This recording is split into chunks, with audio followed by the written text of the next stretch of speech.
There are a few important events that occurred on March 23 in Pakistan's history, which are worth mentioning.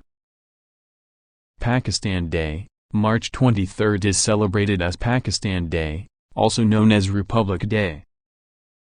It marks the adoption of the Lahore Resolution in 1940, which called for the creation of a separate Muslim state in the Indian subcontinent. This resolution paved the way for the establishment of Pakistan in 1947. On this day, Pakistan displays its military strength and holds a grand parade in Islamabad, which is attended by foreign dignitaries and Pakistani citizens. Pakistan's first constitution. On March 23, 1956, Pakistan's first constitution was adopted.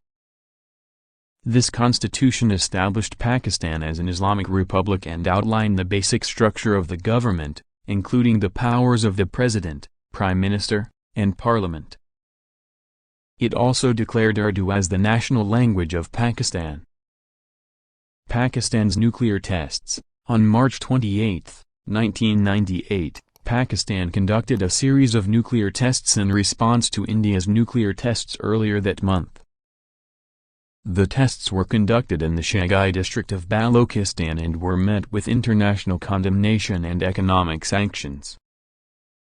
Overall, March 23 is an important day in Pakistan's history, as it marks the birth of the country and the adoption of its first constitution. It is also a day to celebrate the country's culture, heritage, and military strength.